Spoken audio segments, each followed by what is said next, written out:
Hey, yo, Yo, what's my good? brother, what's up, man? Kicking it, staying out of trouble. What Oh, about man, of yourself? course, me and you both, man. We're gonna stay out of trouble, dog. You know what I'm saying? Trying to stay out of trouble, my brother. How, Man, how you been holding up, man, since last we talked? I know it's been a few weeks now. How you been holding up, brother? I've been good, man. Actually, our conversation is the one that like inspired me Sparked to. this whole thing, right? Yeah, bro. So much respect. I've been Also catching, been congratulations on catching. Don't Waste My Time, bro. Going number Appreciate one. it, man. Appreciate it, Much bro. much deserved. And congratulations to everybody on the team. I know we you running and doing everything, so I want to jump into it. Yeah, Um, I wanted to talk about some earlier days and yeah, then kind of get us a little forward, but you have consistently represented where you're from, not just Houston, but Miami yeah. and the Bahamian heritage as well. So I wanted to talk about from the Houston perspective, especially going to HSPVA. Was there a certain pivotal moment where you knew, okay, yes, I'm going to be a record guy, and this is the kind of the path that I think I'm going to kind of set out for myself, at least to start myself on the way to doing that?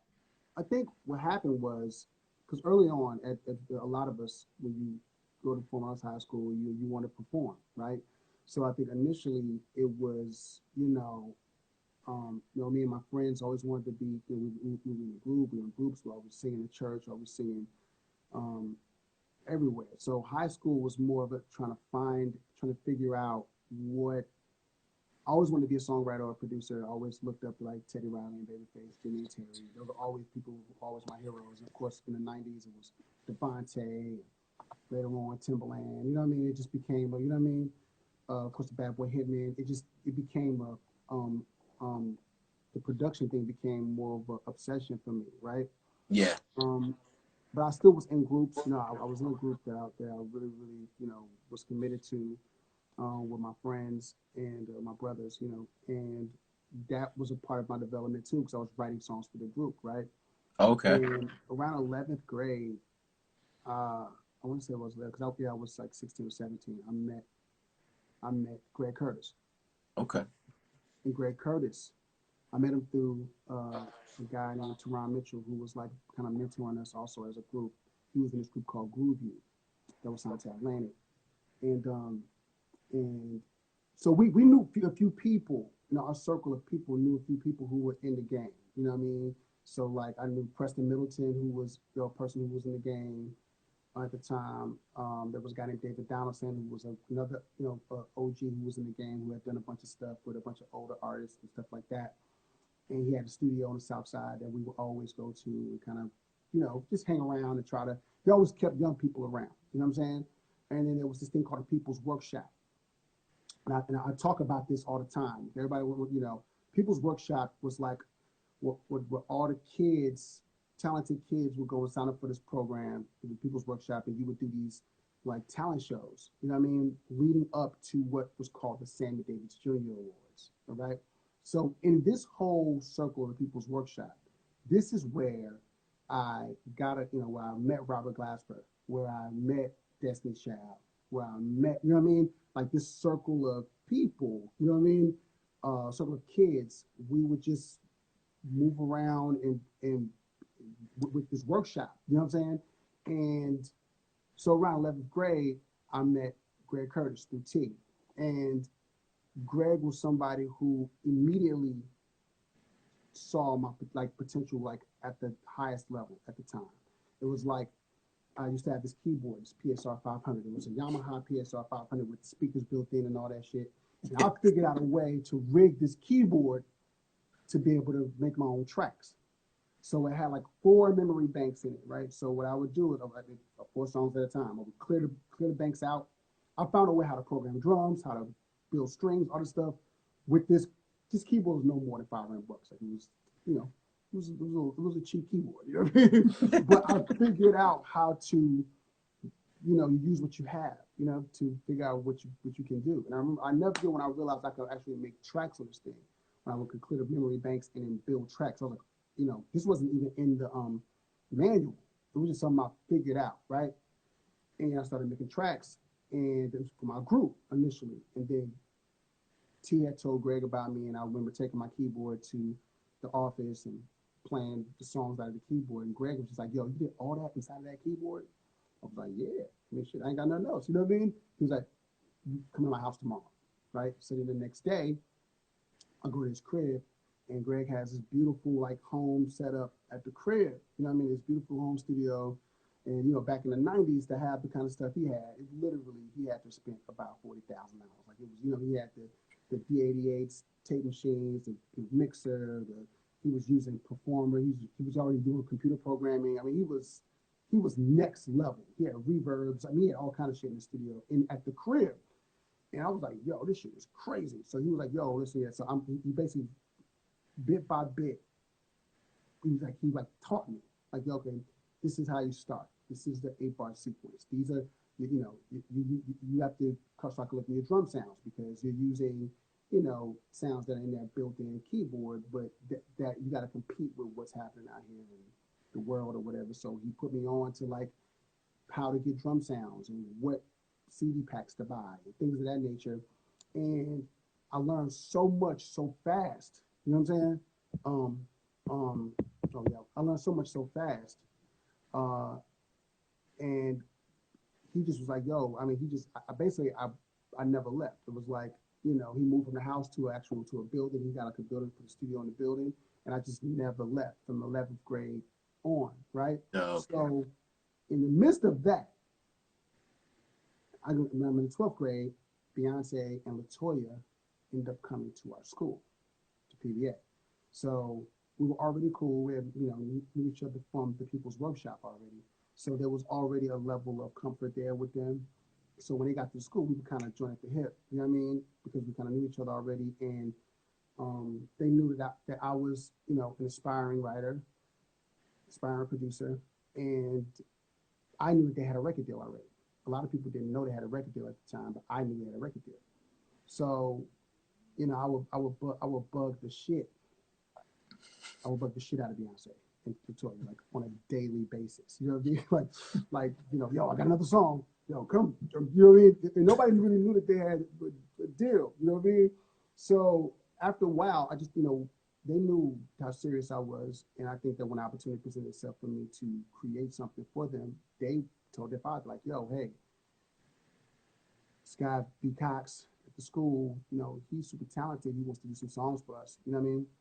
And Matthew came to the studio where Greg had a studio set up. This time my sound is a little distorted. Is it distorted to yeah, you? I hear you all right. Everybody out there, is that the consensus all the way around? Because I hear you great. Okay, I just want to make sure that because okay, some people say it's distorted, some people aren't. So okay, cool. I don't know. Maybe you guys should log back out, log in, because some Yeah. people say it's cool, some people say it's messed up. Um. So yes. So he came to the studio and he listened to some demos. Hold on a second. Hold on. Let me unplug this real quick. Is that better? Can you hear me, Cam? I can hear you. I think they're saying the sound is low, maybe. Or, Is that better? Is that better? Y'all out there? Is that better? This is only when I talk. Is it better? I want to make sure because I want y'all to hear the story. yeah. I know when my mic is low. Okay, we'll say that we'll say that it's better. Yes. Um, so we ended up doing uh, a couple songs, right? We did a song called "Hey DJ" and a song called "Sweetie Pie," and this particular session was the day that I realized that I was what I was getting ready to do. You know what I mean with my life. You know what I'm saying? It was like sitting down, create. You know, we had crafted the songs already, so coming in and that them recording the song was like that shit was like amazing to me. I was sitting there, you know, when you giving people, you know, directing vocals, all that shit. Um, that shit was just mind-boggling and it was crazy to me. And I was like, yo, this is what I'm doing with my life. You know what I mean? Like literally that day, I was okay. I always wanted to be a producer, but this day was the day I was like, yo, this is what I'm going to do this. This is what I'm doing in my life. And I never looked back. You know what I'm saying? So Houston was a major, I mean, you know, huge influence on the trajectory of me becoming a producer because I had to go through all those things in those circle of people. And I mean, how crazy is that? You know, how crazy is that? Like, you grow up with one of the biggest stars in the world. You know what I mean? And you also, if Robert Glass was your best friend, and Chris Dave is one of your greatest friends, and Jason Moran is, you know, a dear friend, and Johnny Scance is your cousin, and like how crazy is that? You know, in that circle of people, you know, you can't help to draw from inspiration when you are in a circle of kids like that. We were all kids too, by the way. Like, we were children. You know what I mean? So, and super advanced at that point. Like, somebody asked me the other day about Beyonce and how advanced she was. I was like, yo, Beyonce was a star. Like, at 12, at 13, she had it. There's no questions asked. You know what I mean? When she came to the studio, she knew exactly what the fuck to do. I mean, it threw me the fuck off how young she was and how sharp she was. You know what I mean? In the studio. Yeah. You know what I mean? Her and Kelly, both, which is sharp as fuck. And I'm like, yo, these girls are fucking professional, man. You know what I mean? That's what I'm saying. Like, it all was happening at the same time. That shit was really like a just an aha moment for me. I was like, oh yeah, this is what I'm doing. Fuck that. Well, let me ask you about your transition to Atlanta. Yeah. Shout out to CAU, the whole AUC. Park Atlanta, baby, going I down. mean, you're part of that golden era with a lot of influencers that Yeah, have come from CAU yeah, specifically. And I wanted to ask you about your internship. Well, at least I read. The internet could be wrong, but I read that you started at Noontime as an intern. Is that yeah, true? yeah. That's true. So I've always admired the fact that you're a student of the game, always Mhm. have been a student of the game. And when it comes to people's stories, a lot of times there isn't as much emphasis placed on the student portion, you know, Uh-huh. and especially a lot of times nowadays with the access, producers are producers without really ever having to study under anybody at all. They can just kind of do 100%. their thing. So I wanted you to speak to your experience as an intern or as a student in general and how that helped you as a producer. Well, I came to Atlanta, you know, all the things, all the tools that I learned from Greg, like this toolbox of skills that I got from working with Greg Curtis and working at Guitar Center and doing, you know, live sound and, you know, playing in church. I came, you know, Robert being my best friend and, you know, my brothers, you know, Trevor and Troy, we were always singing together and you know what I mean? So I came to Atlanta with this toolbox of skills based on my experiences with Troy and Trevor, based on my experience with Greg Curtis, based on my experiences with my other best friend Scooby who passed away. Like we lived the music concept and we were in every aspect of it, right? So I came in with Preston Middleton and Robert Glasper. I mean, I came to Atlanta with this toolbox of skills. And I remember seeing a flyer on the floor. And I was going to Clark and it was raining like a motherfucker. And I remember seeing this flyer on the floor and the flyer said, attention, you know, noontime hitman, you know, if you're looking for banging beats, call, you know, this number, right? So I remember seeing the noontime credit on a SWV song called Someone because it was J Dub. J Dub was a noontime producer. So it was like produced by J Dub for Dub's World Productions / Noontime Music and Puppy. So I associated with noontime with Bad Boy. You know what I mean? So I was like, well, shit. I mean, I always remember that noontime credit. You know what I'm saying? Yeah. And was like, okay, well, this must be the company that, you know, work with Bad Boy or whatever. That was the first thing that I thought about. So I was like, well, I got to get in touch with this company. You know what I mean? And I remember I made the call and finally Chris Hicks called me back because I was dealing with somebody else before and it was kind of giving me the runaround and all that. And then Chris Hicks called me back and was like, yo, come to the studio for a meeting. So I go to the studio for a meeting for the internship and I get the internship and actually I move up pretty quickly. And I might have interned maybe a week or two, and then there Oh, ended wow. up an opportunity for me to be an assistant engineer. Like an assistant engineer, like dropped out or something like that. Like he didn't show up, and I was there, and I knew my way around the room. So the head engineer, a guy named Mike Wilson, who's still, one of my great friends to this day. Mike Wilson's co-owner of Patchworks. So um, Mike Wilson was the engineer, and he was like, "Yo, man, my assistant dropped out, so it's you today."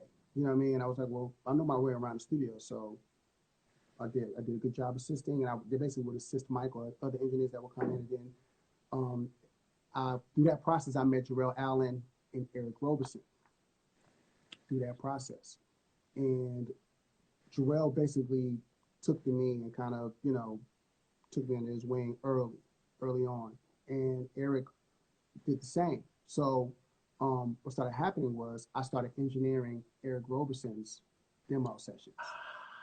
Okay, so I started engineering some of his sessions, and that's how me and him became connected. Eric Roberson really, he turned another light on for me too, because it was just like watching him work and being able to kind of help facilitate the songs he was writing via engineering.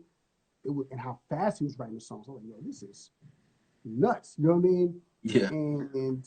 Um, and I guess Eric must have, you never have.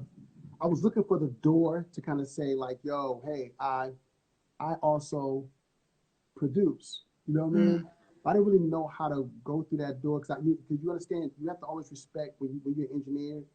You have to respect the artist's surroundings. So you don't want to be that guy that's like, I know I'm engineering your session, but I got beats too. You know what I mean? Especially back then. Now it might be a little more different now. It might be a little, it might not be as, risky to do that. But back in the 90s, it was really risky to do that. You know what I'm saying? Like because you might not have a job tomorrow.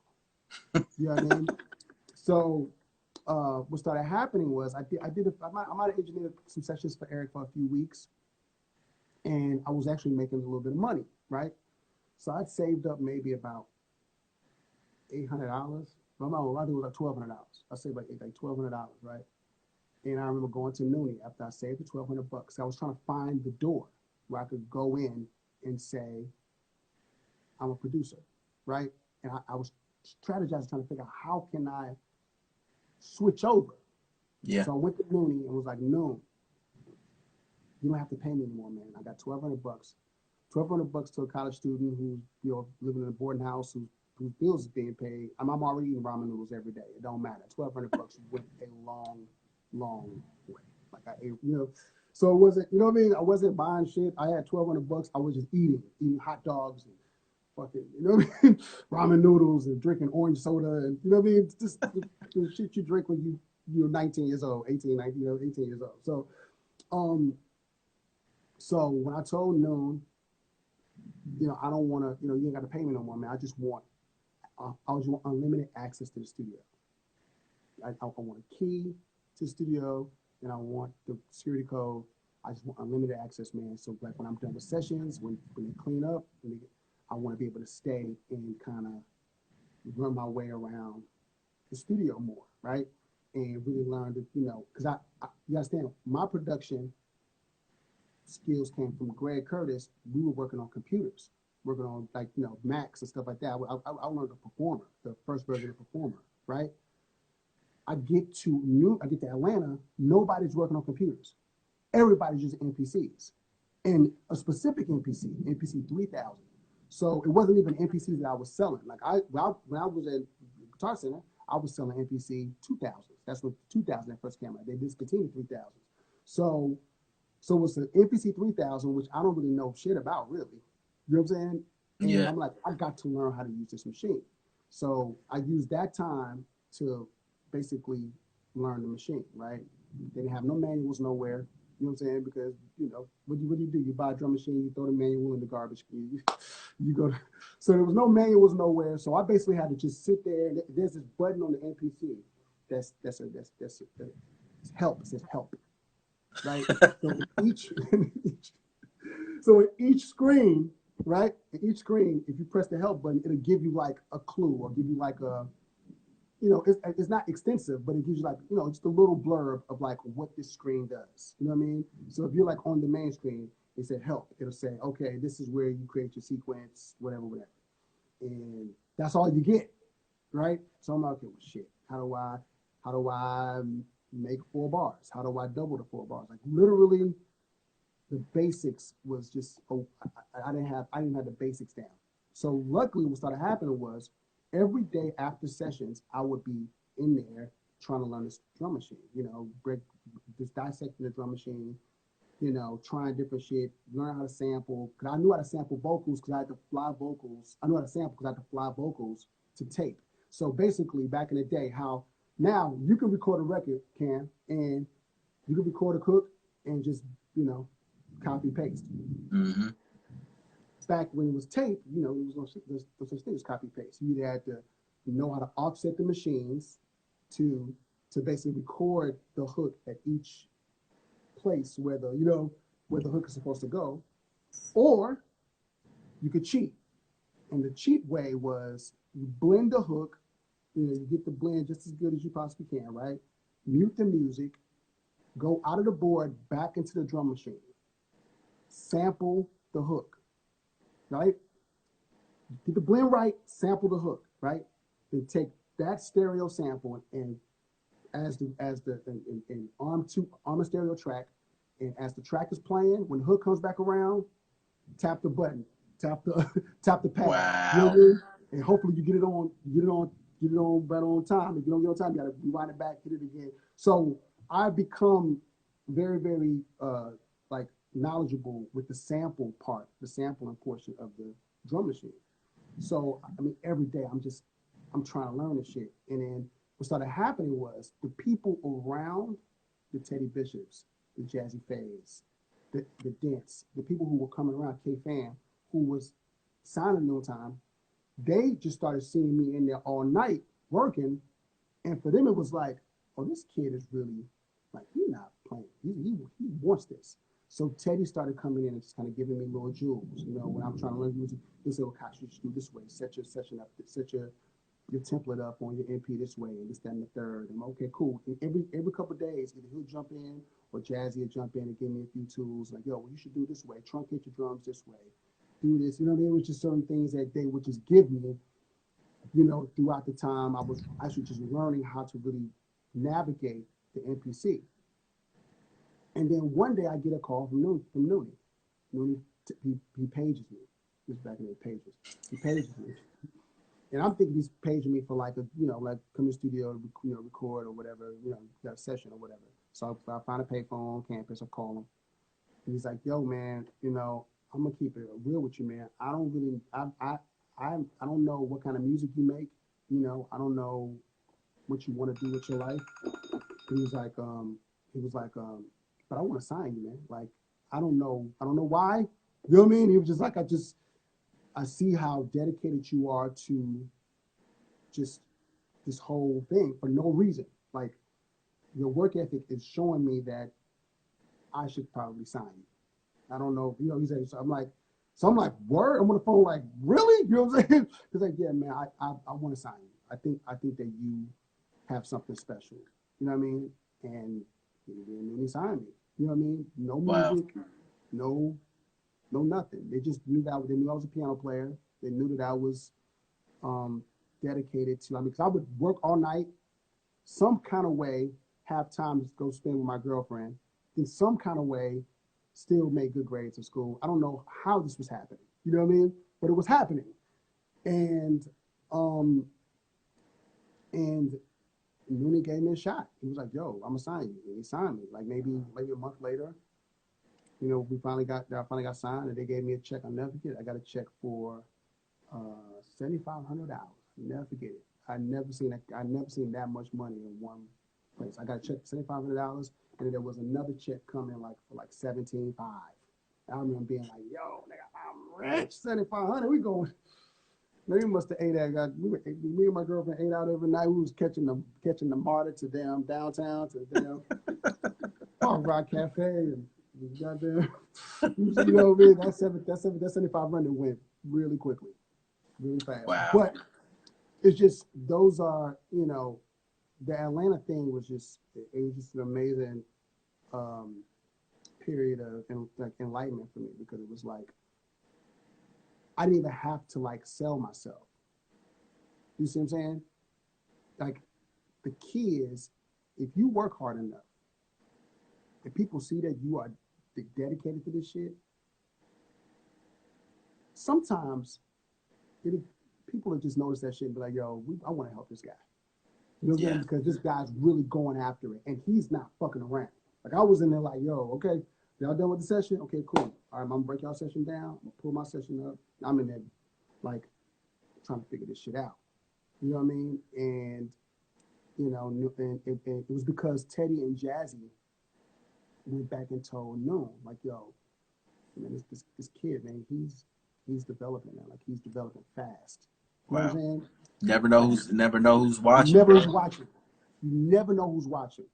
Work like everybody's watching because you never know. I didn't know Jazzy and Teddy were watching me like that. You know what I mean? I thought I was just developing relationships with them and this, that, and that. I didn't know they were really like paying attention, like, yo, this kid is really moving along. You know what I mean? And that's, I got that story later, of course, but that's really what prompted Noon and Chris to sign me because it was Jazzy and Teddy that was like, yo, this guy is developing, man. Like, we might need to scoop him up. Like, you know, even if it's just for now, for him to just kind of co-produce records with us on, you know, on the key side, just come up with piano shit, this, that, and the third. Even if it's on that tip, we need to pick this guy up. And Wow. that's how I got my deal with Noontime. That's how I got my start. So let me ask you about the transition to what I and everybody else may or may not know, like the chemistry that you were able to develop and still have with JD and Jonte. You know, how did you actually get introduced to JD, and what can you say about that chemistry and how it developed? Okay, so initially the me and Jonte met early on. When I started hanging around and being at Noontime. I met Jonte. He was 16. I was 19 at the time, and we didn't do any work together. We just, you know, were homies because we were around the same age. You know what I mean? And I could relate to him because we were around the same age. How I got to Jermaine Dupri was really Brian and Brandon Casey because at the time, Noontime was fostering not only producers, but they were also developing and fostering songwriters. So it became a safe haven for songwriters to come and get tracks and do whatever they wanted to do.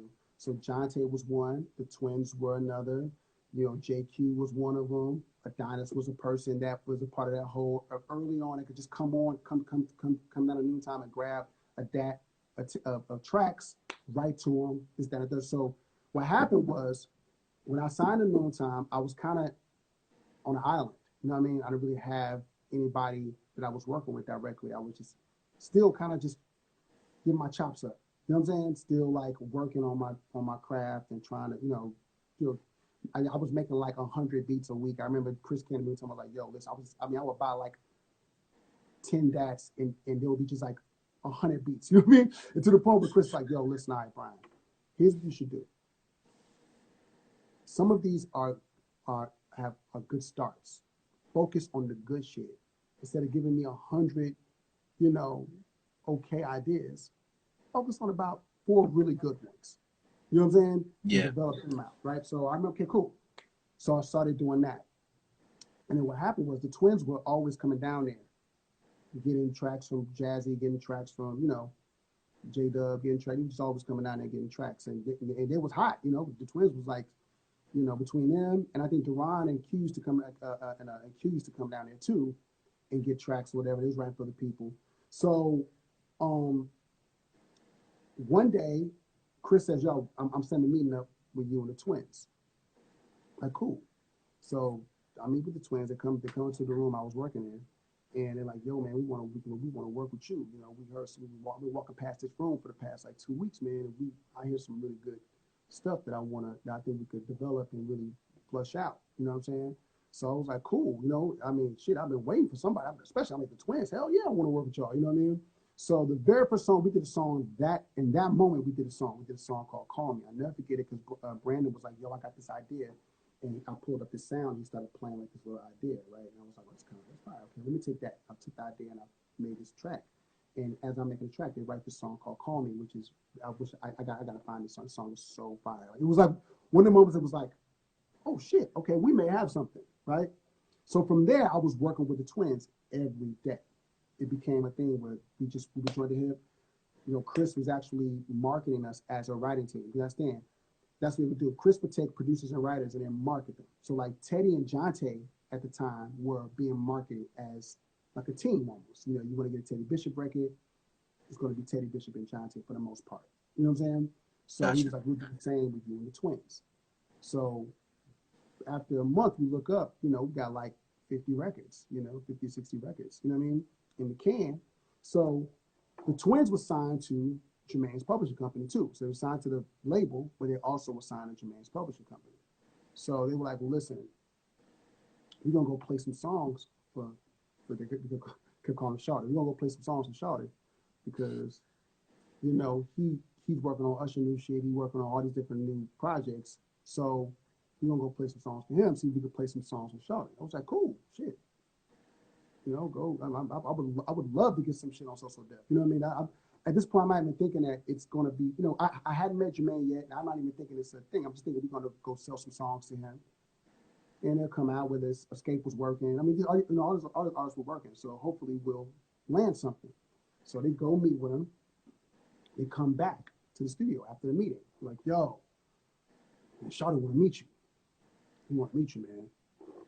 I was like, word. He was like, yeah, man. He said that, you know, it was like, yo, we played them songs. He was like, man, these songs too good to be selling, man. These songs y'all out because they signed to him as an artist. So he was like, man, this need to be your album, man. Like fuck trying to get on somebody else's album. I need to get a Jagged Edge album. You know what I'm saying?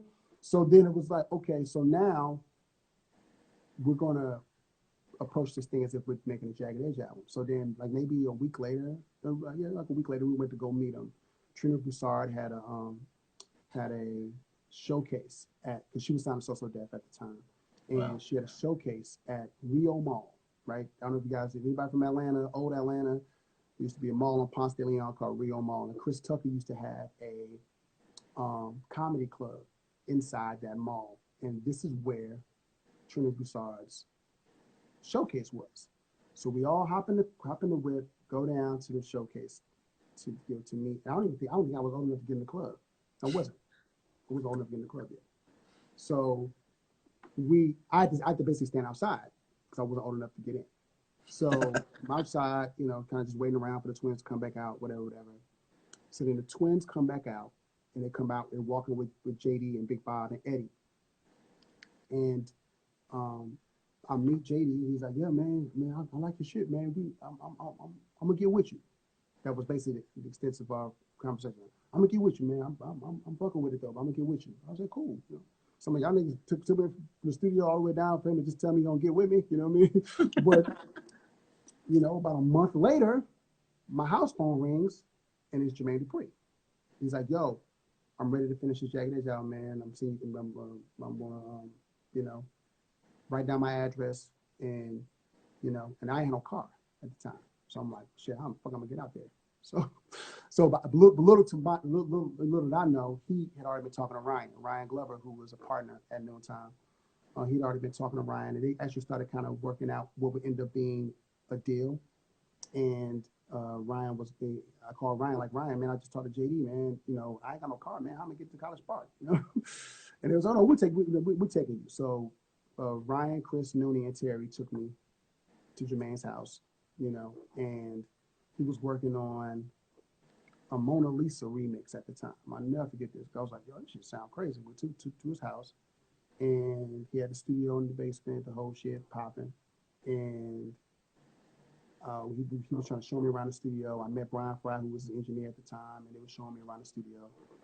And then he was like, man, we got to do a song for the soundtrack. I'm in this movie called Into Deep, and we got to do a song for the soundtrack. So did you bring your stuff? I was like, yeah, I brought some disc or whatever, and, you know, whatever. So cool. So that night, the first night that I met Jermaine Dupri at his house, we do Keys to the Range.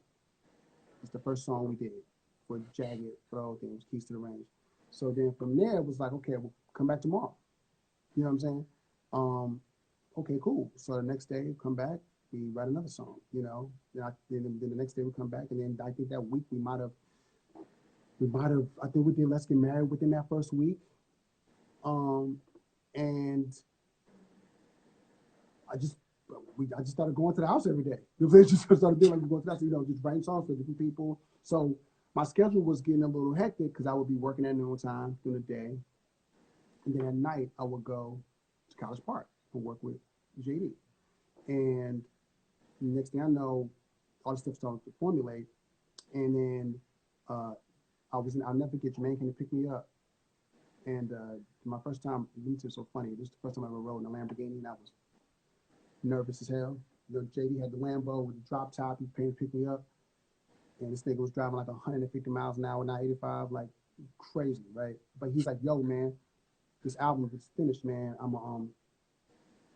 There's a few things I want to do, but I'm gonna play you what I think the album is." So we're in the car, and he plays me all the songs that he wants to put on the album, and I'm like, "Oh, I did that song.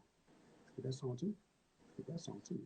I did that song too." Like literally, by the time he finished playing the album, I was like, "Yo, I like produced or co-produced this entire album."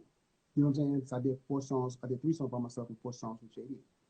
So I was like, "Oh, this is gonna be crazy." You know what I mean? As I'm thinking about this, now mind you, simultaneously at the same time, I started working with Ideal. So I'm working with Ideal and Jagged at the same time. The Ideal thing kind of happens a little bit before. Like Get Gone comes out like a little bit before He Can't Love. He Can't Love Me was the last song that we did for Jagged Edge's album for J Heartbreak. And um and freaking I Get Gone comes out and becomes a hit. You're like out of nowhere, I'm like, "Oh, this record's a hit." And then and that happened by pure accident because Jonte, who was my boy, who was hanging out, but we hadn't done no work together yet up until this point, right? Yeah. So I was working on a song for Jagged Edge called "What You Trying to Do," and Jonte kept coming in the studio like, "Yo, bro, I need one of them tracks. I need one of them guitar tracks." And I was like, "Okay, I'll get to it." You know what I mean? I was doing a lot of work with the Twins, so it took me. I just kept kind of pushing it off, right? So every day, Jonte would come like bug me, "Dog, when I'm gonna get my track?" You know what I'm saying? We go hang out, we go to the club, we'll go eat somewhere. He's like, "Yo, what's up with my track?" You know what I mean? So every day he had about the track. And one day I was like, "All right, I'm gonna do it today, dog. I'm gonna do it today." So Kevin, who's the guitar player, who's co-producer on the song, Kevin was in there. I was like, "Kev, come in, man. Let's go ahead and try to hit some progressions. See what you can come up with from a guitar perspective. I'm gonna build around it." So he laid the guitar part down, and you could tell I didn't really know what I was doing with sampling his guitar into my MP because the metronome is still in the sample in the guitar track of Get Gone. So if you listen to Get Gone right now in the beginning, that MPC metronome is still in there. It's still in there because I didn't know how to fucking isolate it at the time. So, so, so we come up with a basic track to what, I mean, it wasn't, it was skeleton track of what would end up being Get Gone. So I put on a DAT, I get it to Jonte. Jonte goes home, writes the song, comes back. He's like, "Play this." And it's Get Gone. And I'm like, "Oh shit." You're like, "Yo, this song is crazy." So then Chris says to Carmonique, who is Ideal's management, they love the song. And my first trip to LA is when I went to go do this song with them. And when the song was so good, I was like, "Yo, I cannot let this track go out like this." You know what I'm saying? Because the track was super bare, right? So after they cut the record, Manny Marroquin was my engineer and he mixed the song too. So when we finished the song, I was like, "Manny, hey man, I need to rent some gear and I need to let's strip it down and build it back up." So we stripped it down and I built it back up. I got to the guitar and I just built off that again, drums, all that. We mic'd up the piano. I had a percussion kit. I had timpani in there. I went crazy, like just trying to, use all of the skills that I, had acquired over the years into this one record, and it blew up, And then right on the heels of that, He Can't Love You ended up being Jermaine picks He Can't Love You to be the first single, and it was kind of unprecedented for Jermaine to pick a song that he didn't produce. You know what I'm saying? Yeah. My manager, Chris, didn't believe he was going to do it. And at the time. And then he did it. We made He Can't Love You and he put the song out and then that song was a hit. And then after that, bro, it just was like a Wow. snowball effect. It just ended up being like, you know what I mean? You know, Yeah. it just Crazy. it was continuous work after that. It was like I was working on any and everything that came my way. So whether it was Ruffin, Shantae Moore, you know, Aaliyah, I mean, anything that was coming my way, we was working on it, and we were in a real a crazy zone. Like the noontime shit was in a zone, and then me and Jermaine started catching our stride, and it was just like at the same time, all of a sudden, you know, end of the year, I think it was that first year or the second year, the end of the year, I was like number two. It was like Timbaland was the number one producer, and I was the number two producer of the year. You know what I mean? And I was nowhere near as visible as Timbaland. You know what I mean? I was nobody even know who the fuck I was. You know what I mean? I was just some kid. You know what I mean? And I remember being on that list every year for like 10 years straight, like that top 10 Yeah. producer list every year, and um, it just was crazy. It was a crazy, crazy period of time. You know? So 35 number ones, 9 Grammys, um, nominated for more than that. Uh, Yeah. I wanted to ask you about working with greats who have great voices, right? Big Mm-hmm. voices and artists. You know, in the artist boot camp, you learn, you know, you're an artist. You need to have that, this and that personality, that swagger or whatever. And, you know, I don't know how many people watching know about, you know, the list of 2000s and the greatest R&B songs of all time, you know, Yeah. but you've got 2 out of 3 of the top 3. Yeah.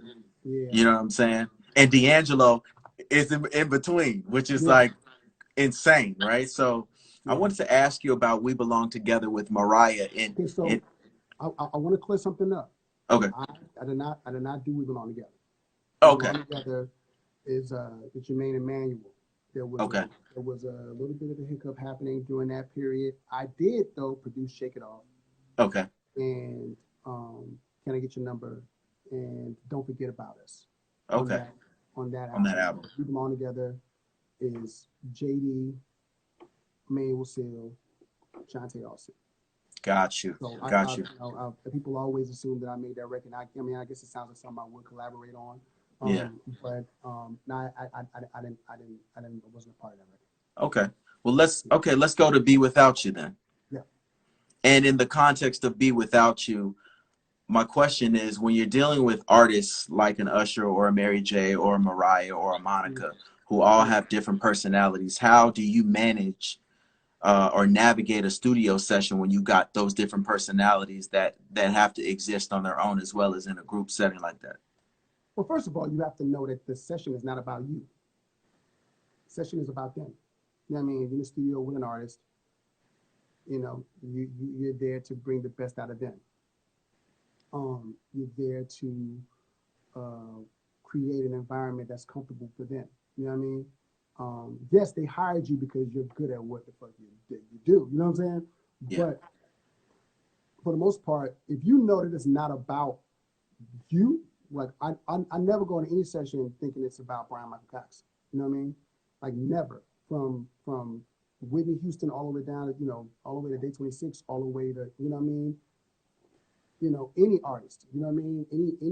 I don't, you know, I don't go into the studio thinking, well, I'm B Cox and y'all gonna do, you know, I'm about to give you a B Cox record. For me, and I think we talked about this before.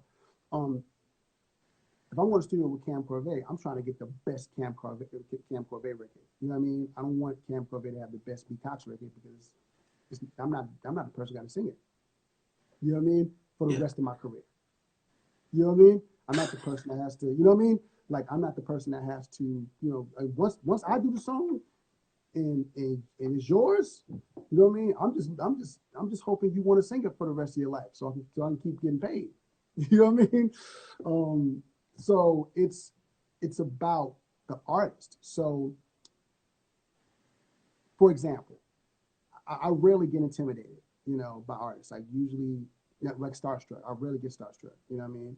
The only time I've ever gotten starstruck really is being with Mariah Carey. You know what I'm saying?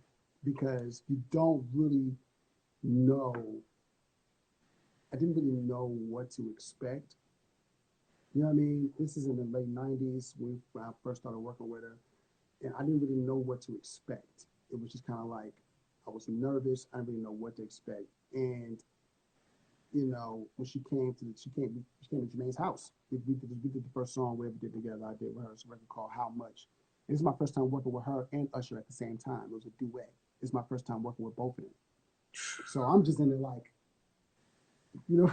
like the pressure is on. Like, what the hell is going on? You know what I mean? But Mariah was super gracious and professional, and super on it. She already knew kind of what she wanted to write about. You know what I mean? She kind of had an idea of what song she wanted to flip. Like we flipped, me and my girlfriend, by Tupac. So she knew that she wanted to do that. So that session was a great opening session for me, and a great opening for me and her to have a great relationship, because she came so prepared, and it made my life easy.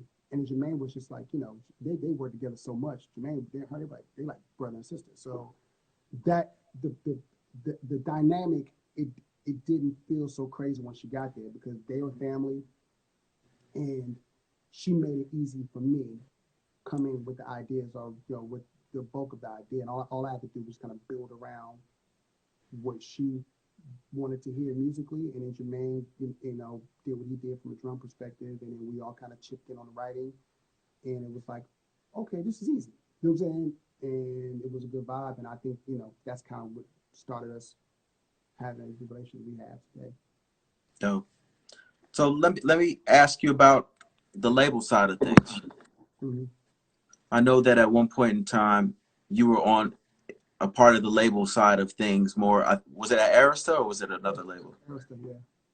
So I've noticed that a lot of times when creatives get into that fold, sometimes creatives they don't necessarily like it, or it's not necessarily for them. And I wanted to know your perspective on that, because I feel like it's twofold, right? Because I feel like creatives like you understand 100%. the process and they understand how to connect to the artist. But it's like, then do you give too much of yourself away from the creative element as a, an executive?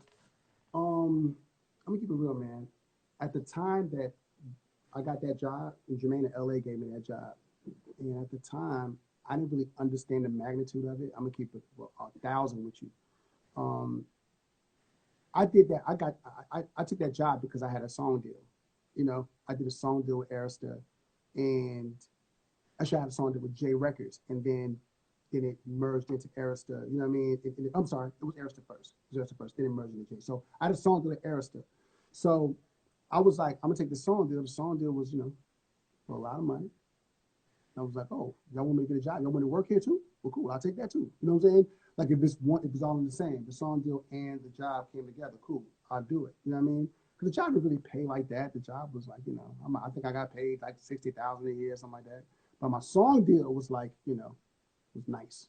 You know what I mean? So I was like, well, shit, I'll do, and I get a job. I get a an A&R title, like a VP or something like that, some type of shit. I was like, cool, I'll do that.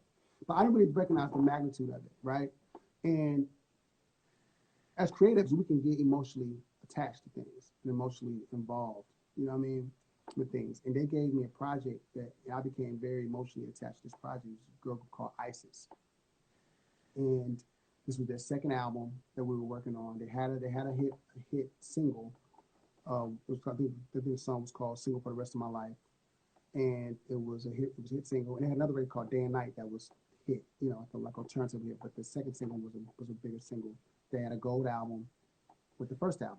So when I started working with Arista, Jermaine was like, "Yo, I'm gonna give you Isis." I was like, "Cool." So I started working with them, and we put together some really, really dope records. And at that same time, we were working on Confessions also. So those were like the, two major projects I was working on. And I was working closely with Memphis. Memphis was, working on Young Bloods. He was working on, he was working on everything like hip hop from an Arista perspective. He was Mark's right hand guy, and then ended up working closely with JD on his Social Death stuff at Arista. So Memphis was like my boy, and we worked on a bunch of stuff together. And he was like an A&R. That's what he wanted to do. And he was he did that. For me, I didn't really understand the magnitude of my influence, and I didn't really know how to navigate the politics of that shit. You know what I'm saying? I'm gonna keep it real. As a creative, we are kind of like hermits. We in the studio, we making records. I might send records off and all that shit, but it's not having to deal with the politics of corporate America in the record business is wow, man, it's savage. You know what I mean? I wasn't even really prepared for the savagery, you know what I mean, that was going on, you know what I mean, at that company, and the lobbying for a position. You know what I mean? Everybody's trying to get in front of LA. Everybody's trying to get next to LA to get their project. I just never that that wasn't my thing. But I'm like, okay, yo, I'm A&R, and I'm gonna make this album on ISIS. You guys are gonna like it. We're gonna fucking put it out, and that's that. But that wasn't the case. You know what I'm saying? It was I would come to A&R meetings. I'd play the songs that we made. People would love the songs, and then nothing would move. I'm like, well, why it's not moving? You know what I mean? And I was sharing the project with another A&R guy named Joey Arbogee, who is, that's his thing. He's an A&R. He's like true to form A&R guy. You know what I'm saying? And he understands all of it. He understands the politics. He understands all of it. And that's when he had a one up on me because I didn't have no idea about the politics. And I was feeling myself a little bit because I'm like I'm the producer. I'm this then I'm Bryan-Michael Cox at this point, and I'm in this position. I was feeling myself a little bit, and I might have just underestimated what it really took to be an executive in that world. You know what I mean? Dealing with that level, on that kind of level of people. You know what I'm saying? And it just was. It definitely was a learning experience. Yeah. And I learned a lot.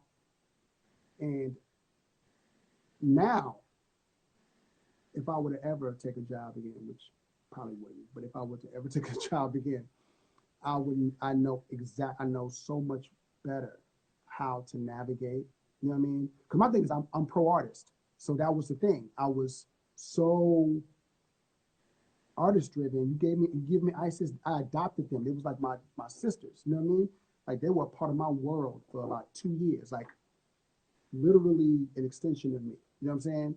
And when it didn't go the way I wanted it to go, when it all went down the pipe, I never forget. I got a call from Business Affairs, and it was like, yeah, so we're dropping ISIS, and it was like we're putting all, and we're going to put this whole budget on there.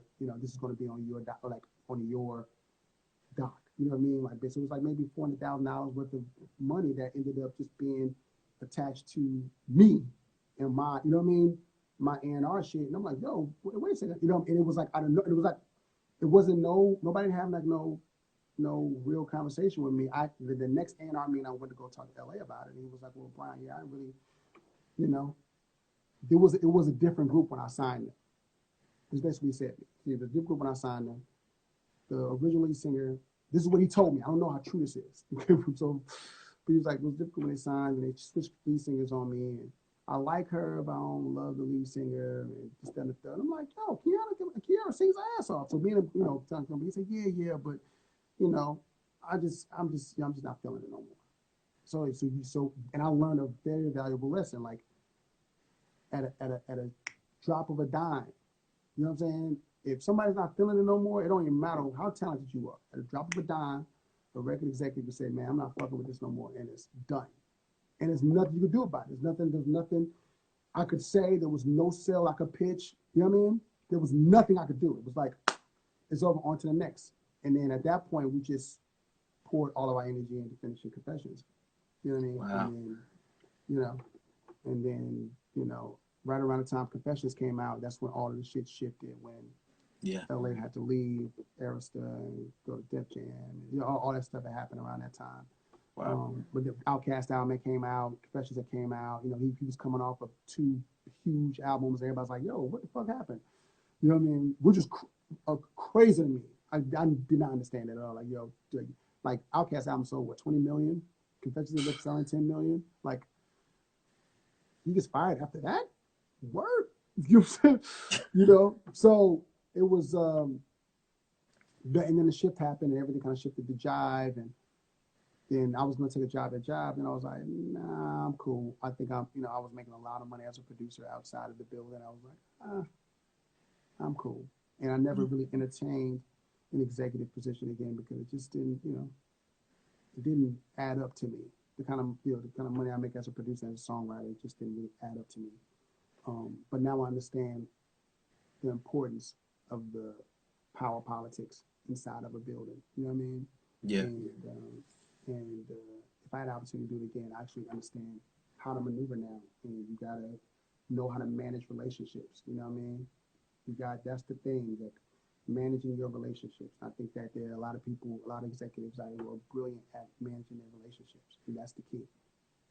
So let me ask you this. I know we only have a couple of minutes, and I have to ask these certain No, questions. we can go a little bit. Can we do a little bit of a part two? I got you. We can go a little bit. All right, I appreciate it. I'm Kandid with my big bro Bryan-Michael Cox. Good. We're gonna get off and log back on. I got some questions about mastery and love zone and that type of thing, so I want to make sure I get to that too. Gotcha. So cool. I'm gonna see you in like 5 seconds then. Gotcha. All right, bro. All right, B. Yo. All right, so this is kind of an interesting question. It has more to do with longevity. Everybody has theories about longevity. Some producers think, all right, if I'm in a slump, I need to just produce myself out of the slump, and I can get over it. I'd like to know what your theory is about that. That's a great question, man. I think that you can try to produce yourself out of a slump. A lot of that is for you though.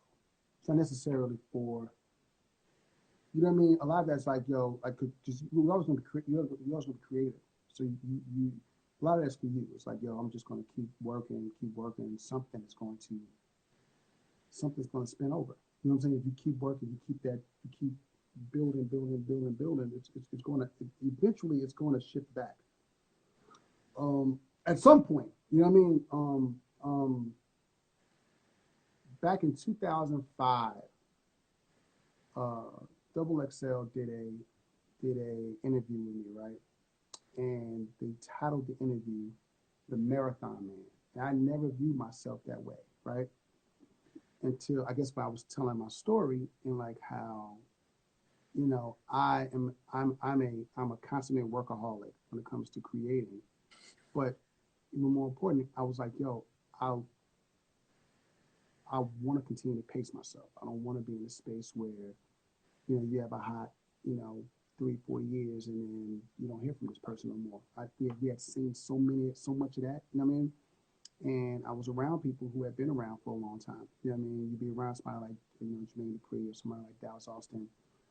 I started really being around Puff a lot during that period.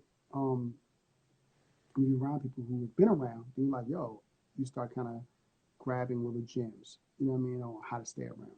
And the thing is just consistently work. You know what I mean? Consistently work. I think that the number one thing, and a lot of things, and we all have our flaws and shit. I think the number one thing is work and then follow through, man. You know what I mean? Follow through is major. You know what I mean? Yeah. And um, I think that's how I've been able to really be like, in the game as long as I've been in the game, and still kind of being able to be, you know, as assertive as I am in the game because it's just, when it's time to show up, I'm always prepared. You know what I'm saying? Yeah. So it's like, for example, like I'll give the best example I can give you, the freaking, you know, LMA record.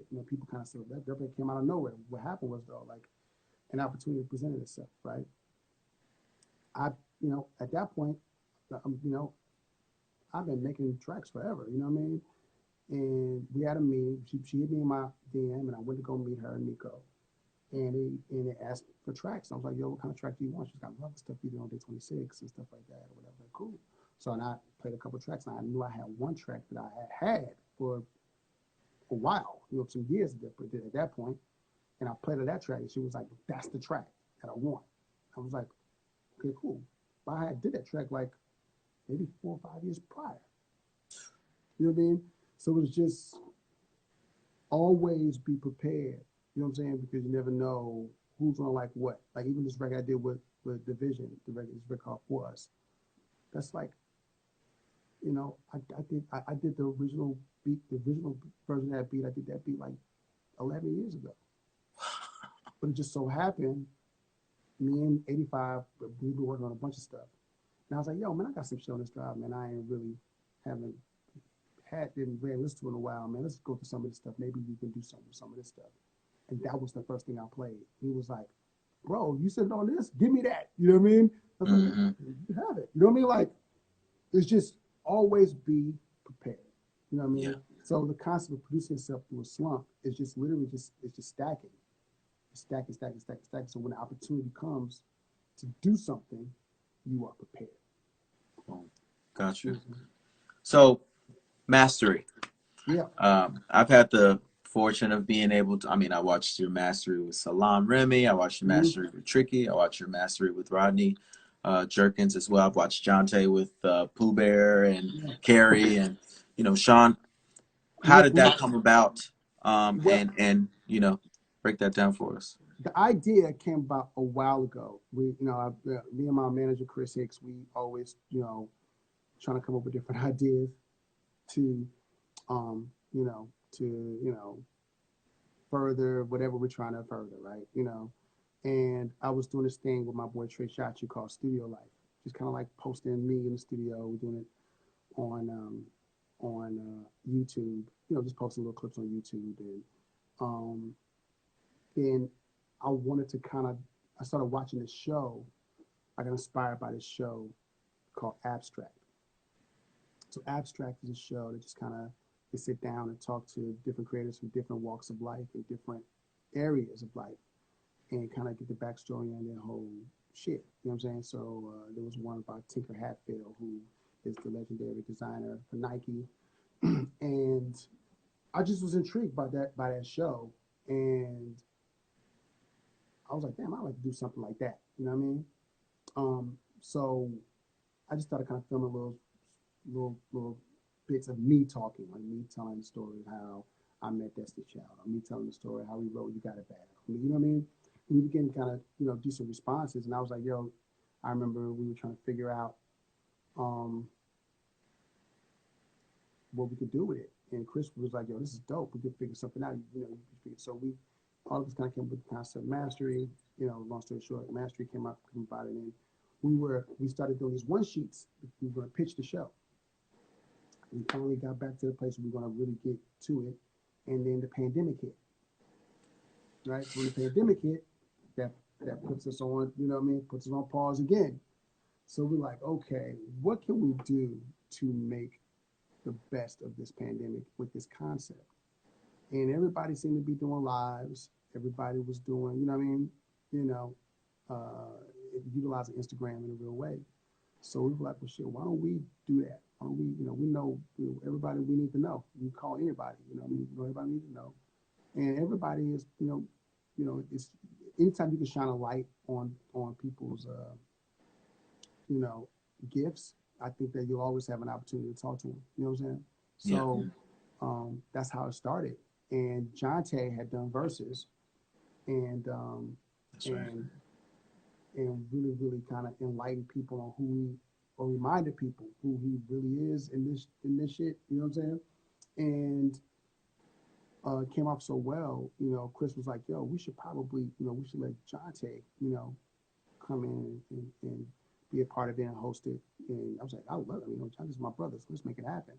So we kind of be with Jonte, basically talks to the songwriters, and I talk to the producers. And we got some really good ones lined up. I had something lined up for the day that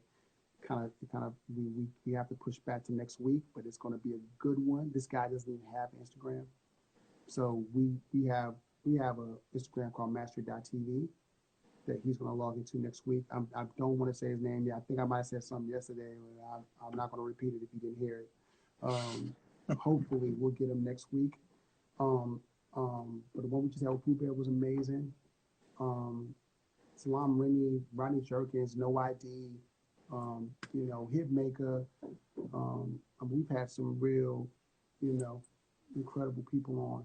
And so the idea is to take all these joints and cut them up, cut all into a nice little reel, and turn this thing into a television show. You know, Dope. a proper one. You know what I mean? For sure, for Sometimes sure. they go to, you know, the people and do the proper, you know, do a proper joint. And of course, we'll probably do all these same people again in the proper environment. You know what I mean? And make it really fucking dope. So, um, I'm excited about Mastery. I'm committed to it. I think it's going to be a great, great, great, great thing. Okay. Yeah, I definitely have enjoyed hearing people who, you know, I don't think I had ever seen Salam Remy in a setting where, you know what I'm saying? I know what Salam Remy looks like. I've seen Yeah, pictures of him, but yeah, but just in a I have setting not where seen him. No, I haven't seen him talking at length hardly at all. That might have been the first or the second time at all. So yeah, just to get people's perspective coming from a production background, a songwriting background, I think it's dope. Plus it gives people who might have had a little bit of success or still working opportunity to see how they can raise their level of execution too. So I think it's dope. Like Sunday night, B, I was man, I went to bed early. I called myself about to get these 8 hours in, and 4 o'clock in the morning, I'm like, man, I'm up. I'm just up. yeah. Look at the phone, I'm on the live, baby. and I say, I said, I'm my live, boy baby. is I'm on. live. I said, Love Zone, Love Zone. Yeah, going I down. logged in, bro. I heard all my joints, man. Yeah, All my joints. Tony Terry, bro. Like, yeah. you don't hear Tony Terry. And the appreciation for the R&B classics as well as records that just, you know, make people get in their feelings and everything. It's always in Love Zone. So Yeah. how did it happen? What time, you know, can people expect to see you on a consistent basis doing that and everything? I want to make sure I big up Love Zone. I think what's funny, it's so funny how it happened. Because now, first of all, anybody who knows me knows I've been DJing on live forever. Like I always go live when I DJ. Whether when I would DJ at L Bar, if I'm DJing, you know, I always go live when I'm DJing. You know what I'm saying? LBZ. So I and I would DJ from the studio. Like I'll be like, oh, I'm in the studio. This is before the pandemic, before the shit was, you know, popular. I always go on live. I'm always, you know, on live making beats, DJing, just fun shit. You know what I'm saying? So what happened was when quarantine hit, I did a few lives because D Nice basically came and housed the whole live market. Like you know what I'm saying? Like when he came and just completely, you know what I mean? So I still have my little people who still come rock with me. I jumped on a live, every now and again, and I did a live for um, I did this HBCU house party thing for my friend Felicia. I've done a few things, a few lives already during quarantine, beginning of quarantine. So, and I always would check D Nice out. So I always go check his party out because he's always rocking and having a good time. And you can't you never know who's gonna be in his chat, right? So I jumped in to D Nice's page one night, maybe like around 1 o'clock in the morning, my time. I jump in and he sees that I'm in. So he's like, "Yo, B, I'm about to get off, man. You need to get on. Like everybody go to B Cox page in 20 minutes. He's about to start DJing." I'm like, "What?" So I'm like, "Okay," you know what I mean? So I'm like, "Okay, let's do it." You know what I mean? So then I get off. I get on my page, and I'm like, "Yo, listen, man. I don't know what I'm gonna do, but I think I'm gonna do love songs all night. So just log in. I'm about to start DJing." So I logged in. I logged on. I started DJing, and people like he sent all his whole club quarantine to my party. So it was like the first night was like 1,500 people in there, and I'm like, "Yo, this is crazy." So as the night is going through, the idea starts kind of coming to me as I'm DJing. Like, oh, I'm gonna call this thing the Love Zone. So I think I might have called it the Love Zone. I might have even said Love Zone on the live that night. And then from there, I was like, okay, well, this is what it's going to be. And initially, it was very random. Like, you know, I think I might have went on 3 days in a row and then didn't go on for like 2 weeks. And then, you know what I mean? It was kind of random initially. But then I started seeing people really like asking for it. You know what I mean? Like, and also, like my man said, it goes back to the art of staying ready, like I said earlier. by being ready, being prepared. You know what I mean? Because as soon as he did that, if I wasn't prepared, I'd have been like, "What's going on?" But I was like, "Okay, well, I'm shit. I'm looking right at my computer right now. Let's go. You know what I mean? Let's do it. You know what I mean?" But so what was people started really requesting. I started seeing people hit me in my DMs, comment like, "Yo, when you gonna do Love Zone again?" I'm like, "Yo, you know what? I want to make this a thing." So the past, like I guess, month or so, I've tried to make it super consistent. So I was like, it's easier. It became easy for me to correlate it with mastery because we master Tuesdays and Thursdays. So okay, cool. I'll do Love Zone Tuesday night, Thursday nights, and then I'll do weekends. So I was gonna do 4 nights a week. So Love Zone Tuesday nights, Thursday nights, Saturday night, Sunday night. Gotcha. Um, um, I'm probably gonna only do one day on the weekend. So I'm probably gonna commit to Sunday. I'm Okay. because Sundays are like either like this past Sunday was really good. So I'm probably gonna commit to Sundays, but definitely Tuesday and Thursdays for sure. Every Tuesday and Thursday, Love Zone 1:30 in the morning Eastern Time, 10:30 Pacific Time. That's nonstop. Tuesday and Thursday is gonna be it. I'm gonna figure out how I feel about Saturday or Sunday. I'm probably gonna commit to Sunday though, because like I said, this past Sunday was really good, Yeah. and we had a lot of people in there, and I was super. I mean, we had everybody from Teddy Riley to, I mean, yeah. So and some people have pulled up. Questlove them pulled up. Teddy, D Nice is in there all the time. Getting drunk, talking to the girls. Like it's really a dope vibe, and I can't wait till I can bring this vibe to life. You know what I'm saying? Now I'm seeing that people really, really yearn for this music. That's another thing too.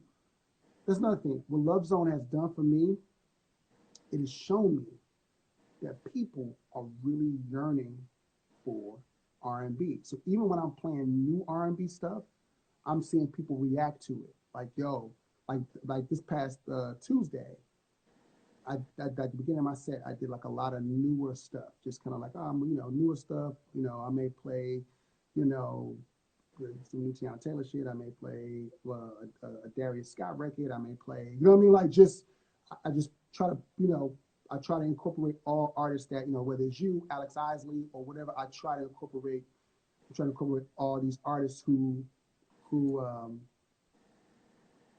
who probably, who don't get played on mainstream radio. Mm-hmm. If this is a platform where there's like, at some point 3,000, 4,000 people in it, you know what I'm saying? And I get to play the record. And people at the moment say, oh, what record is that? You know what I'm saying? And I can type in and say, yo, go stream this record. Or go, I'm now understand. Now I'm now want to use Love Zone as a platform. Because initially I was just doing it, and it's fun as hell. You know what I mean? It's fun. I get drunk, people watch me get drunk, and it's hilarious. But it's and I see that as more of a platform where I feel like I can really launch records.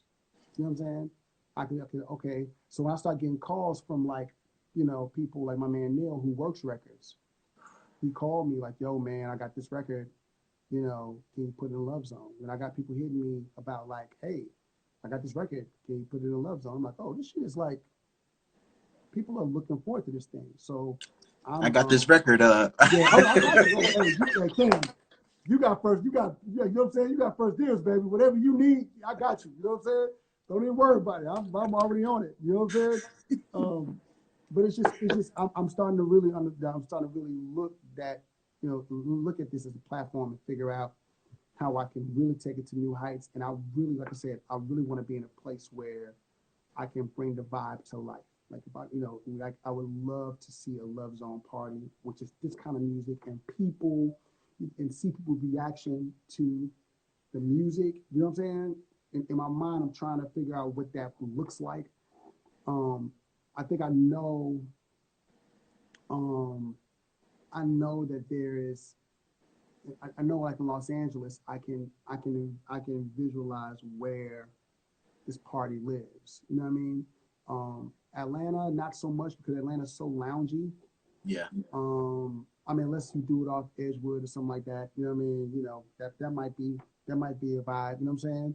Mm-hmm. But Atlanta's so loungy, so I can't imagine like the Love Zone party with that kind of music, you know what I'm saying? In like a lounge, like in those hookah lounge kind of settings. I don't know if that is, I don't know. You know what I mean? I'm just trying Yeah. to figure it out. Because the way I envision it, I don't see no couches. You know, I want people to mingle. I want people to be macking. Like I want that kind of vibe. You know what I'm saying? I want people to be slow dancing. Like I want the vibe. You know what I'm saying? I want to get, and I feel like Love Zone is that. It needs to be that kind of party. You Yeah. know, not really a party like, oh, we're trying to make money and get rich. It needs to be a party like, man, pay you $20. You know what I mean? Get in. You know, got the drink specials over there. I mean, if you want to get a section and get a bottle, we may only have maybe 4 sections. You know what I'm saying? Because I don't want that to be a thing. Yeah. I want people to mingle. I don't give a fuck how popular you are. You know what I mean? The fact that we had Jimmy Jam, Teddy Riley, Questlove, other people in the chat. I want that kind of vibe. I want them to feel that. I want them to feel comfortable enough to where the entire party's VIP, Yeah.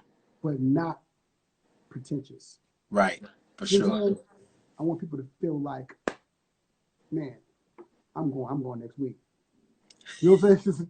You know what I mean? I'm going next week, and you know, I just, you know, and I know a gang of DJs who I could curate this party with, who have the same type of love and energy that I have for that kind of music, that will kill it. You know what I'm saying? So I'm really excited to see this concept turn into a real thing.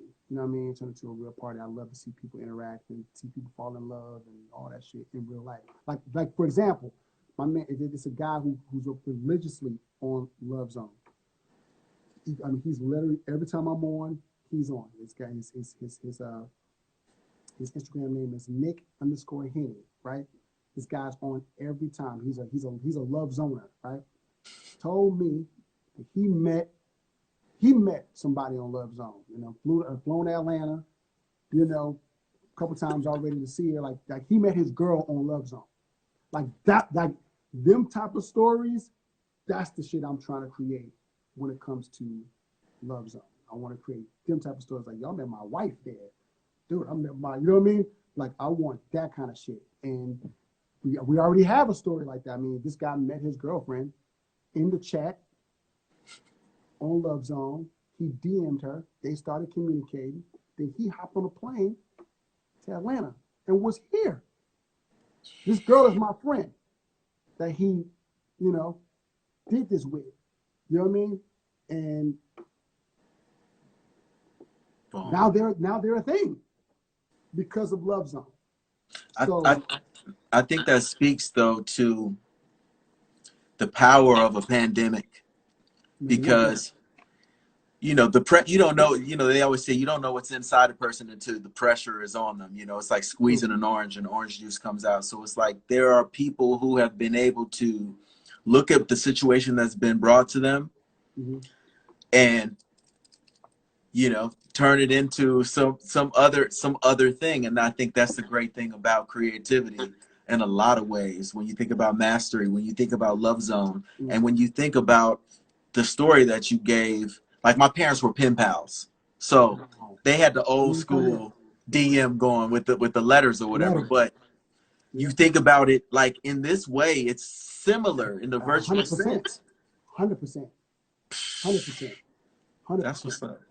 Yeah, so you know, I mean, the concept took off. We have brands wanting to, you know, be a part of it now, and I mean, so it's like, you know, just for me, it's like word, like I'm in my living room. You know what I mean? This shit turned into, you know what I mean? I turned my living room into a studio, and it's like this shit is now like turning into like something that is, you know, that I mean, I was having fun with that. D Nice just kind of threw me in the, you know, he kind of threw me in the trenches, and I was just ready. You know, he said it. I was on his live. He said it, and I was ready. And now it's a thing, and I always give him props for that. I'm like, yo, like, you know, I mean, he's still doing wild numbers. I'm not doing his numbers. You know what I'm saying? But you know, he put me in play, man. Like in a real way. I'm like, damn, D, I appreciate that. That's why I always give him his props. And, you know, he's somebody I would absolutely love to do Like if I bring the party to life, he's somebody who I would absolutely love to be the party with because he gets it too. He understands the my whole taste in music. We have a lot of the same taste, and I think that it would be dope as hell if me and him did the party. So we'll I see. think it was real interesting that you just said that you were ready, which is one half of it, but the other half of it was there was somebody who knew that you were ready, 100%. and they were like, look, Off to the tag line. team, pass you the rock. I know he's gonna make it. What do you have to say? Because that this is a completely off kilter thing, but a lot of times in today's industry with the access, artists are expected to get themselves hot, and that's the Oh, terminology. But it's like yeah, man. there is got to still be some room though for someone to allow you to have an opportunity. You 100%. know what I'm saying? If I wanted to be an attorney, I know the route that I need to go to be able to get an opportunity to be an attorney. I can show my credentials or whatever, but I thought it was so good that you said he threw you the opportunity and you were ready. It's that twofold thing, bro. Mm-hmm. Um, what is it that because I know you have been around a lot of artists and producers and songwriters at Yeah. the early stages. Yeah. What I mean, even when we started working together Yeah. some years ago, I mean, I remember I was at Red Zone and I just was there kicking it, Yeah. off in the cut. Yeah. And you came in, everybody's kicking it. He's like, yo. And Yeah. I'm like, you're You. like, yo. He was like, yeah, What, man, I want what are to. you doing? You know, it's like, He's like, yo, yeah, I want to lock in. And I'm like, exactly. what the fuck? I'm like, he can't be serious. Maybe he thinks I'm somebody else. And it was legit. So Yeah. what is it for those that are out there that are in the aspiring phase that someone of your caliber would be looking for? How does an artist or a songwriter or producer, how are you ready to get that call? Listen, I mean, I think it's just a matter of, for example, right? I can, I'll take Vito, for example. Vito, who was my guy. I've known Vito since he was a youngin. My god brother introduced me to Vito when he was like a kid artist, trying to make it. You know what I'm saying? So I've known Vito for a long time, and I've seen him throughout the years, and he's always been talented. You know what I'm saying? But we all have to go through. We all have to. Like life has to kind of like happen for us to get to our true, to tap into the talent, tap into it. It's one thing to be talented, but it's another thing to be tapped in to your craft. You know what I mean? Totally tapped in. So um, I hadn't seen him in a while. It's been a while since I've seen him. And Jermaine called him to the studio. And because Jermaine was talking to his manager, some student, I was like, damn, Vito, I haven't seen Vito in a while. And I always thought Vito was dope, you know what I mean? But he hadn't really turned over yet, you know what I'm saying? So I was really kind of like out of the loop, you know what I mean? So I had to go back and kind of listen to this like most recent projects. I was like, oh no, this motherfucker, you ready? You know what I mean? So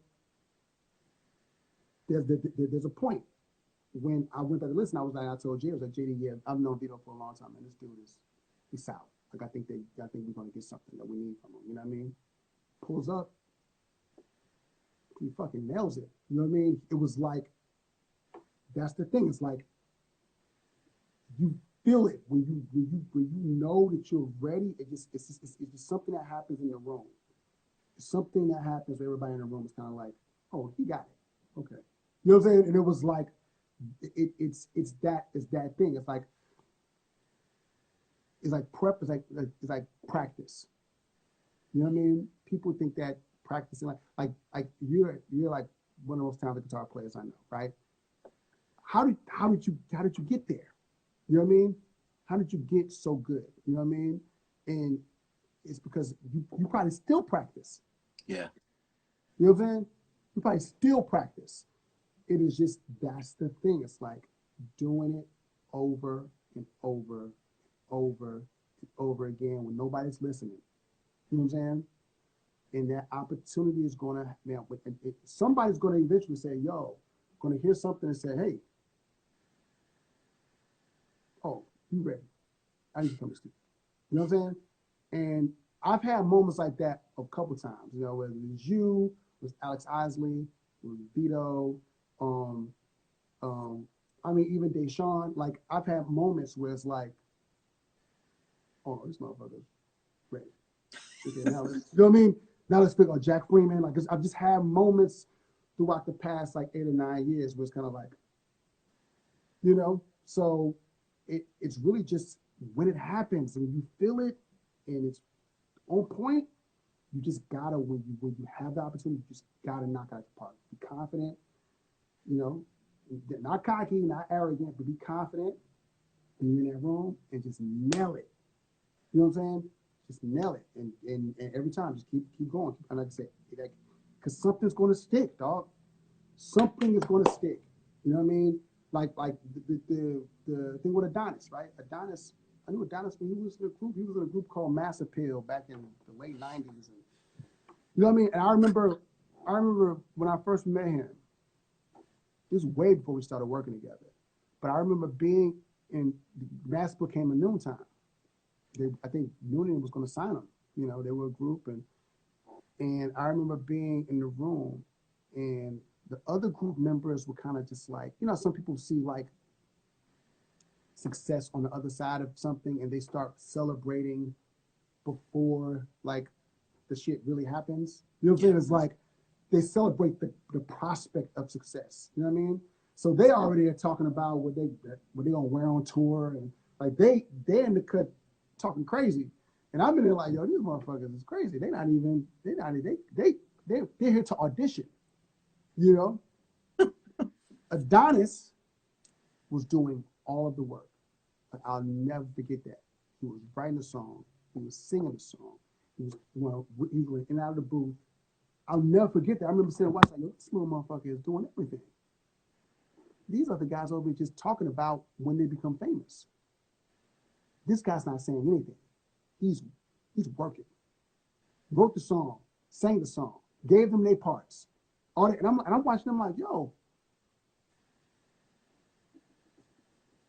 he gonna be something. You know what I mean? Dallas was working at Guitar Center. You know what I mean? Wow. So I would just start going to Guitar Center and just check him and just kind of just talk to him and shit like that, and you know, start buying shit from him and just like and we became cool. We became really really cool quickly. And then I remember when he was getting ready to do his deal with Puff. And me and Adonis hadn't worked together yet. We just knew each other through me coming to fuck with him at the store and hanging out and stuff like that. And I remember I went to Guitar Center to buy something. He was like, yo, man, they put a deal on the table. Puff put a deal on the table, this, that, and the third. And I was like, yo, what's the deal? So he gave me the ramifications of the deal. I was like, well, you know, you're really not in a position to turn anything down. You know, you should take the deal. But what you should not do is do not move to New York. You know what I'm saying? Take the deal and go up there and show them motherfuckers how good you are. But stay in Atlanta at this point because you don't want to be so accessible to them that they start neglecting or taking your presence for granted. You know what I'm saying? Because Puff had like 100 writers, you know, signed to his venture. You know what I mean? Living in New York, niggas is living with each other and all, you know what I mean? So everybody's kind of lobbying for attention with Puff. You know, if you know, live in Atlanta, Puff gonna be looking for you. Mm-hmm. Why is he here? Well, he don't want. Why don't he want to be up here with me? Because it's 100 other niggas up here writing, and I'm not supposed to be lobbying for 5% of a record. When I got people I know down here, I could do whole records with. Facts. You know what I mean? And that's what happened. He used his relationship with Puff and that money, stayed in Atlanta, navigated Atlanta. His relationship's down here, you know what I mean? Because Adonis was producing too. So, you know, produced the joint for Sierra, produced for this one, for that one, this, that, and the third. And then I'll never forget what happened when me and him started working together. It was, because I've been hounding him like, yo, man, you need to come down and just start, you know, come down and start writing, man. Come to the studio, you know what I mean? And he was, I'm going to come down and we go hang out, and he would never come to the studio. I'm like, yo, bro, come to the studio, man. Let's start working on some shit. At the time, you know, Jonte had signed to Jermaine as an artist, and he was doing a lot of work with JD. So, and me and JD weren't really working together at the time. So it was like a gap. You know, me and Jonte was still working together, but not as much. So it was a gap, and I was working with different writers like Dave Young and a bunch of different writers, Candace Nelson. I was working with JQ. I was working with different writers, but I was looking for a writer that I could just kind of sit with. He was like, yo, let's go place a bunch of records. And I was on Adonis, like, yo, dog, let's just go do a bunch of shit. And then, Adonis, his ex-wife, now ex-wife at the time, she was his girlfriend, but his ex-wife got pregnant. Okay. And he called me. I was like, yo, Cynthia's pregnant, man. I'm coming to the studio. And it came to the studio, and I was working with Tierra Marie, and he wrote 3 songs that night. And I remember being like, okay, so I'm going to utilize the fact that this dude is having a baby, and that shit is scaring the shit out of him. We're going to utilize this, and we're going to get as many songs in the pipeline as possible. And that's basically what started me and him and Kendrick's whole connection. You know what I'm saying? Because I've been hounding him, like literally hounding him, like, yo, bro, come to the studio. Cynthia got pregnant. That nigga showed up to the studio that night. She told him, I'm pregnant, and that nigga came to the studio that day. And we were just kind of joined at the hip every, from that moment on. And so it's the same thing. When you have an opportunity, but he was ready. He was ready. You know what I mean? Yeah. He was so ready, and it just. I mean, he ended up doing some really legendary shit from there. You know what I mean? So. Wow.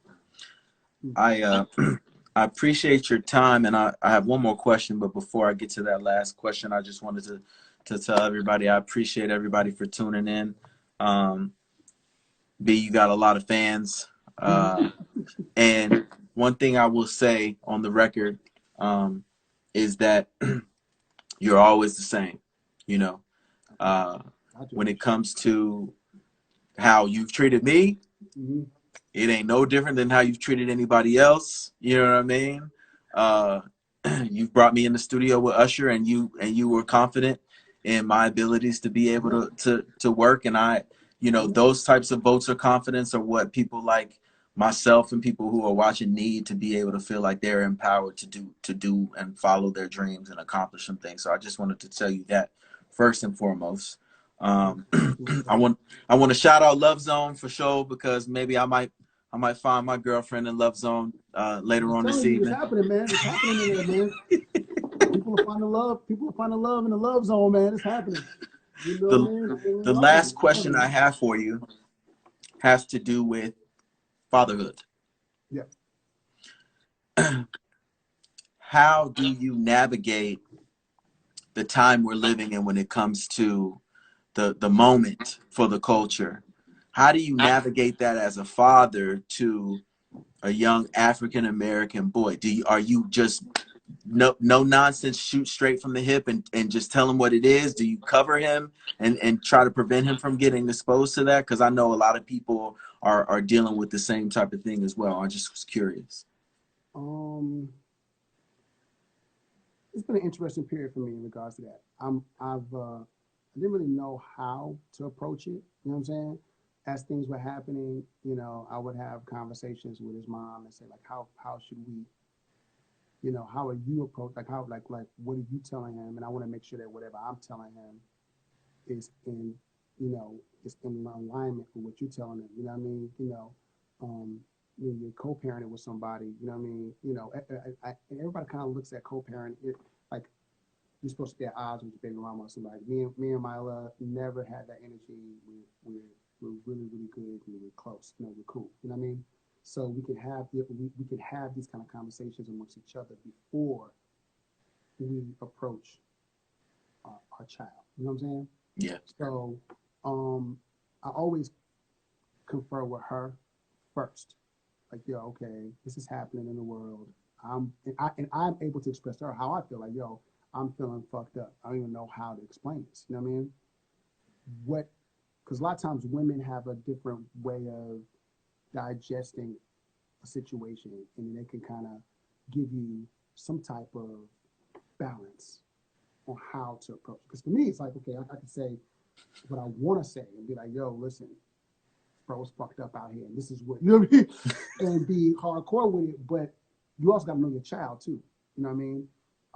And my child is you can I can communicate with him without having it to be like aggressive. You know what I mean? Yeah. So we've had the conversations about what's going on in social injustice and the fact that he's a black boy, you know, and he's gonna grow into a black young man.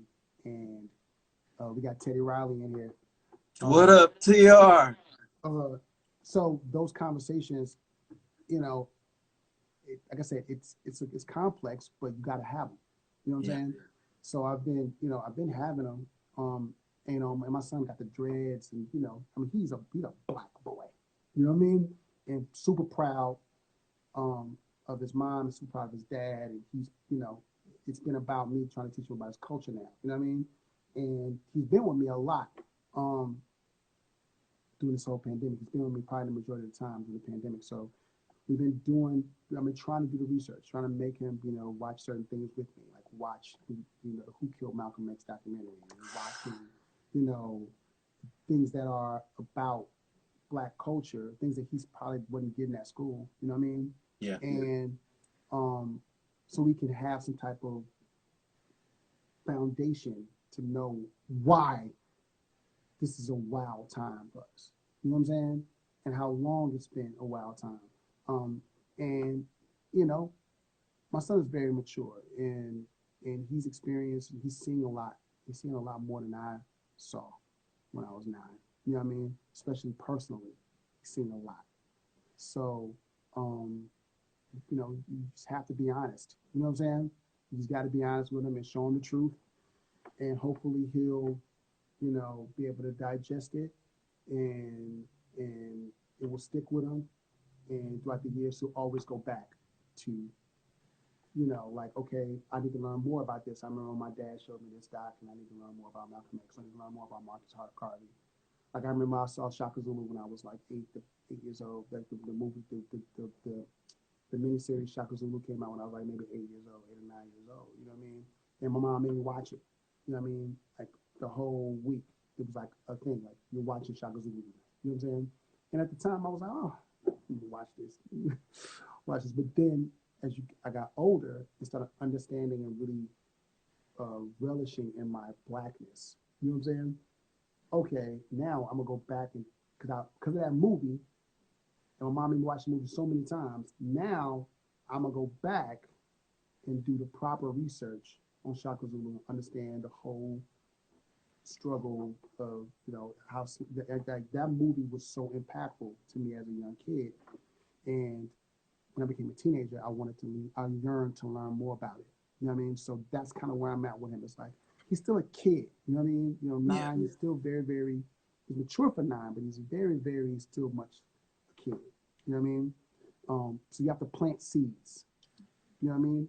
So those documentaries I show him are seeds. When you watch Martin Luther King speeches, those are seeds. When I show him Farrakhan, these are all seeds that he's just, you know, um, when he becomes knowledgeable, he'll go back and say, "Oh, your dad showed me that when I was like 9 or 10. Let me go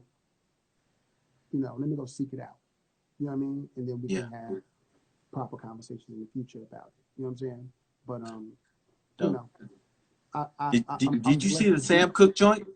Yes, yes, crazy, I crazy. find it so weird because not weird, but it's just Especially that's a knowing, classic example. like the FBI and J. Edgar Hoover was a part of. Just knowing all of that was happening at the same time. You know what I mean? Crazy. Like, it's like, and a lot of our stars were conscious back then. People don't really understand, like, Sam Cooke, Joe Tex, super conscious. You know what I mean? James Brown. Just all of our artists were super, aware of the moment. And that's what I'm hoping that artists do now. Recognize that this is not bullshit, man. This is what's really, like, we need to really use our voices properly in this moment. You know what I mean? Because there's going to be a documentary about this shit in 10 years, and, I love that Lil Baby is using his voice to to talk about what's happening right now. I love that Trey put that song out. Like, I love that, Usher's doing what he's doing with I Cry. And, Yeah. you know what I mean? I feel like artists, I love what Beyonce is doing with Black Parade. Crazy. Now that's how you do it. Like, Beyonce made a hit record. You know what I mean? And she was, you know what I mean? Just like, if I'm gonna do it, we're not gonna bullshit with it. You know what I mean? I appreciate artists, that the artists are really stepping up, and we all need to do it. Everybody needs to do it. Everybody needs to do it. That's what's going to keep pushing this thing forward. You know what I mean? We are the culture.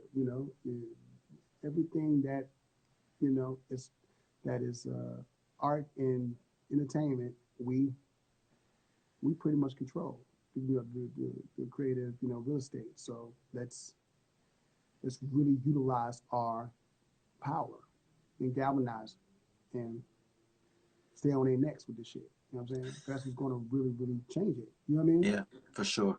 You know? My dude. Yes, Man, sir, I appreciate you dropping gems, man. I'm seeing all the fireballs and everything. So I know you have a lot going on. Love Zone tonight, y'all. Love Zone tonight, y'all. So on the West Coast, it's 10:30 p.m. On the East Coast, we'll be on at 1:30 a.m. Tonight, Love Zone. I'm preparing a dope set for you guys tonight. So pull up, you know what I mean? And we're gonna have a good time. And then when I'm bringing Mastery, like I said, we were gonna do one today. The person I wanted to get we're gonna push it back. We're gonna give it a proper promo thing for him. So hopefully if y'all gonna be so excited about this producer. If we nail it, if he agreed already, but just hopefully we'll be able to get it done. If for next week, you guys are gonna love it. So Mastery's back on Tuesday with Jonte, and I'll be back next Thursday with this special, very, very special guest. I think you guys are gonna love hearing from this guy.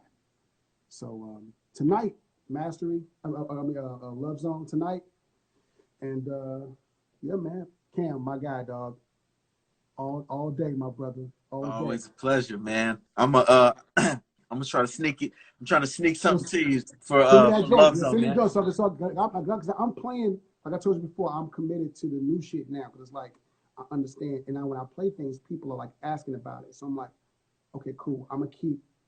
When I did on Tuesday night, I was like, okay, I'm gonna stay in the zone with the new shit. I'm gonna drop all the gems all night too, like I normally do.